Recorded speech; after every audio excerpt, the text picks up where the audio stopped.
안녕 친구들, 아파트 청약이라는 게 뭔 줄 아니? 청약이라는 말이 생소한 친구들도 많을 거야. 아파트 광고를 보면 어디 아파트를 언제 모델하우스 오픈합니다. 뭐 이런 말이 나오잖아. 모델하우스를 왜 짓냐 하면 우리나라에서는 일단 아파트를 다 짓기 전에 터파기 공사 등을 마치면 앞으로 들어서게 될 아파트를 팔 수 있어. 먼저 판매한다는 의미에서 선분양이라고 하지. 있지도 않은 집을 먼저 팔고 그 돈으로 건물을 올리고 뭐 돈을 버니까 뭔가 봉입 김선달 같은 제도다. 뭐 그런 말 생각이 들겠지. 선분양이라는 제도는 주택 공급을 조금 보다 활발하게 하기 위해서 도입된 제도인데 집을 짓고 파는 사람들한테 부담을 덜어줄 수 있는 거야. 자, 웬만한 아파트 단지 하나 지으려면 수천억 원이 넘게 드는데 그 돈을 다 가지고 집을 지을 수 있는 건설사는 별로 없는 데다가 실패할 경우에 엄청나게 큰 리스크를 져야 하지. 이런 리스크와 금융 비용 등을 아파트 가격에 포함이 되고 이런 부분들이 가격 상승의 요소가 되는 거야. 그리고 주택 공급 양이 넉넉하지 않으니까 역시 가격 상승 요인이 되는 거지. 이런 이유 때문에 선분양 제도를 우리나라에서는 도입하고 있는데 그러면 이런 선분양 제도가 뭐 건설사에만 유리한 것인가? 아니지. 우리 수요자들도 경제적인 부담을 덜 수 있어. 아파트 값을 약 2년에 걸쳐서 나눠내게 되는데 상대적으로 낮은 가격에 분양을 받을 수 있는 거지.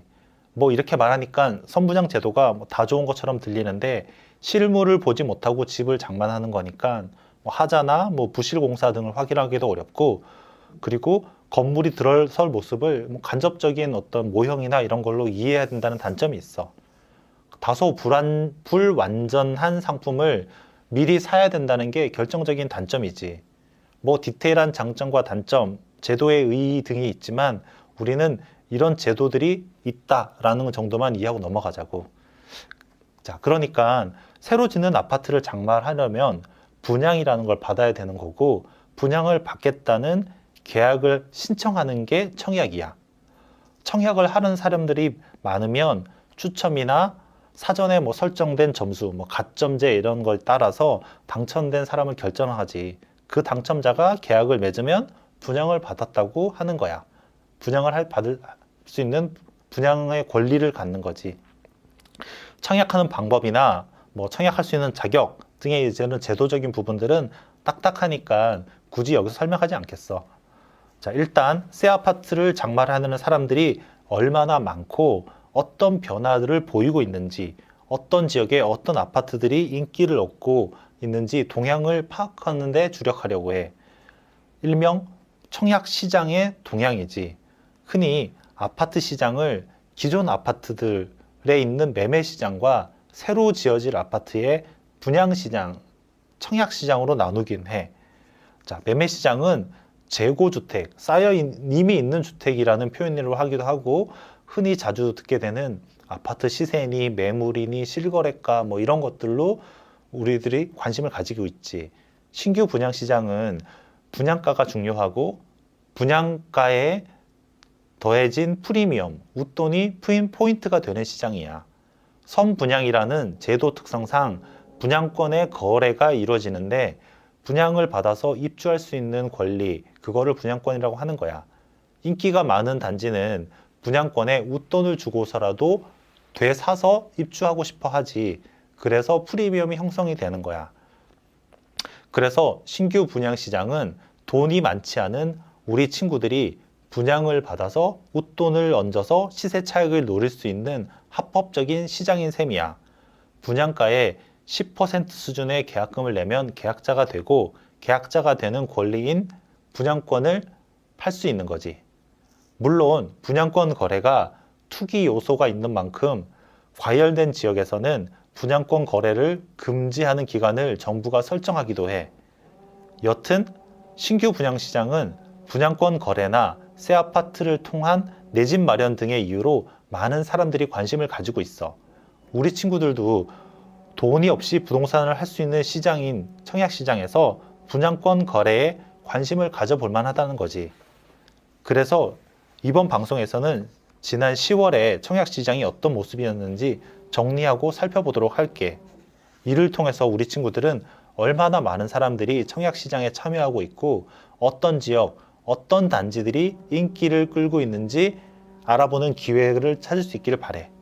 자, 지난 10월 전국에서 청약 접수가 진행된 단지는 총 33곳이야. 여기에 정리된 단지는 금융거래원에 발표된 단지 중에서 분양 전환 불가 임대주택을 제외한 인터넷으로 청약을 접수를 받은 모든 단지야. 이 말은 뭐냐면 그러니까 우리가 일반적으로 청약할 수 있는 단지들이라는 거지. 자, 이미지가 준비되어 있는데 여기에 있는 이미지 33개 단지가 청약 결과를 정리한 거야. 한번 보자.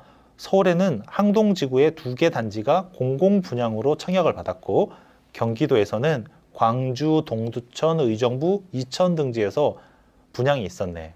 인천이 굉장히 많지. 표 가장 오른쪽에 있는 청약 결과를 보면 인천 6개 단지 중에 5개 단지가 전 주택형이 1순위에서 마감됐지. 그리고 중간쯤에 평균 경쟁률을 보면 최고가 24.4대 1로 나오고 있어. 이렇게 30여 개의 단지들이 청약 시장에 선보이고 있지. 구체적인 수치들에서 의미들을 찾을 수 있는데 이는 건설업체나 분양권 투자를 전문적으로 하는 사람들에게는 유익한 정보가 될 텐데 일단 우리 친구들은 그런 것보다는 흐름을 파악하는 게 중요해. 이런 흐름은 두 번째 이미지를 보는 게 더 편할 거야. 각 지역별로 분양단지의 평균 청약 경쟁률을 막대 그래프로 표기해뒀어. 어때? 뭔가 흐름이 보여? 자, 일단 하늘색으로 표시된 수도권을 보자. 서울에는 수십 대 1의 높은 경쟁률을 보이고 있지. 그리고 경기도 지역은 미달된 곳이 많아. 동두천, 의정부, 이천, 화성시 등 주로 경기도 외곽 지역이네. 인천은 대체로 5대 1 전후의 경쟁률을 보여주고 있어. 같은 수도권이라고 이렇게 온도차가 지역별로 있는 거야. 10월에는 대전, 충청, 세종시 등에는 전혀 새 아파트 공급이 없었어. 그리고 대구 경북 지역인데 대구에는 거의 모든 단지가 수십 대 1의 청약 경쟁률을 보이지? 요즘 청약 시장에서 핫한 곳이 대구야. 그리고 저기 아래 붉은색의 광주광역시를 보면 역시 높은 청약 경쟁률을 보이고 있어. 이런 추세는 9월에도 그랬고 8월에도 그랬어. 매달 이렇게 정리되는 청약 시장의 동향을 파악해보면 청약 분양 시장이 어떻게 흐르는지 언제 참여해야 될지 판단해 볼 수 있을 거야. 청약 시장은 합법적으로 분양권 전매가 가능하고 이를 통해서 수익을 낼 수 있어. 꼭 청약 당첨이 아니더라도 분양권을 전매한 뒤 또 다시 되팔 수 있는 시장이기도 해. 그래서 청약 시장에 대한 동향을 살피고 동향을 따라잡기 하다 보면은 뭔가 흐름의 특징 등을 볼 수 있을 거야. 우리 친구들, 이것도 부동산을 하는 거야. 꼭 청약 시장에서 프리미엄을 노린 투자 목적으로 관심을 둘 필요는 없어. 역으로 실수요를 잘하면 어떨까? 청약 경쟁률이 낮은 단지를 찾는 게 나을까? 그럼 당연히 당첨 확률이 아주 높지. 그런데 청약 경쟁률이 낮다는 얘기는 그만큼 관심을 가지는 사람이 적다는 얘기고 자신이 원하는 집이 아닐 수 있어도 자신의 자산을 방어해 줄 수 있는 집일지에 대해서는 따져봐야 된다는 얘기야. 청약 경쟁률이 낮은 미분양이라고 무턱대고 별로다. 이렇게 단정 지어도 될까? 꼭 그런 것도 아니야. 청약 시장이라는 게 말했듯이 당장 살 집을 대상으로 하는 게 아니야. 미래에 들어갈 집을 대상으로 하는 거야. 그래서 부동산에서 작용하는 수요와 공급, 정부의 정책, 그리고 심리적인 요인에 따라서 좋은 아파트인데도 특정 시점에 미분양이 될 수도 있어. 이런 단지를 찾아낸다면 경쟁을 하지 않고 또 혜택을 받으면서 내 집 마련을 할 수 있고 추후에 가치 상승도 기대해 볼 수 있지. 우리 친구들, 부동산을 하는 게 뭔지 설명하는 이 영상을 보면 뭔가 확 좋은 것만도 아니고 확 좋지 않은 것만도 아니라는 얘기를 많이 듣지. 그래, 바로 그거야. 부동산이라는 게 다양하고 복잡 미묘한 특성들이 있는 거야. 그래서 당장 돈이 없더라도 우리 친구들이 부동산을 해야 하는 거고 부동산을 하다 보면 돈보다 더 중요한 포인트를 챙길 수 있는 거야. 다시 10월 청약 동향 얘기로 돌아가 보자. 앞에서 개별 단지의 청약 결과들을 종합했던 표를 정리해 봤어. 해당 월의 전체 공급 세대와 청약을 한 사람들의 평균을 낸 게 평균 경쟁률인데 10월에는 14.5대 1이야. 생각보다 새 아파트를 마련하는 게 치열하지? 전달에는 14.2대 1이었고 8월에는 33.8대 1이나 됐어. 10월에 청약 접수를 한 사람이 누적해서 19만 3,235명이나 돼. 우리가 몰랐을 뿐 정말 많은 사람들이 청약이라는 부동산을 하고 있는 거지. 대구 월배라는 동네에 분양한 아파트는 평균 경쟁률이 46대 1이고 이 단지에 청약한 사람만 4만 4,765명에 이르러. 또 인천 루원시티라는 주상복합에는 3만 5,443명이 청약을 했어. 왜 이렇게 많은 사람들이 몰릴까?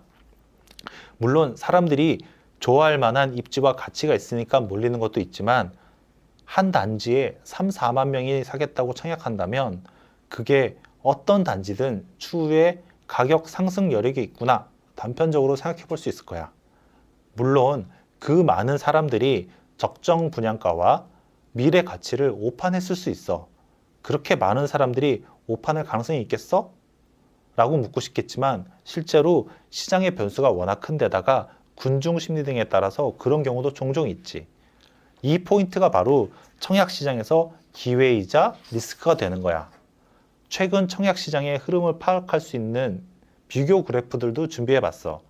수도권의 공급량이 꾸준히 많고 부산, 경남, 세종, 대전, 충청의 공급이 줄고 있어. 전체적으로 지난해 10월보다 공급 세대가 크게 늘고 청약 참가하는 사람들도 급증한 걸 알 수 있는데 이는 지난해 10월 추석 연휴가 있었기 때문이야. 올해는 9월이 추석이었지. 이처럼 동향을 보면서 숫자에 숨어있는 의미까지 보려면 결국 꾸준히 따라잡기 하는 수밖에 없어. 따라잡기 하는 게 그리 어려운 일도 아니고 또 하다 보면 미세한 변화를 발견하는 재미까지 찾을 수 있어.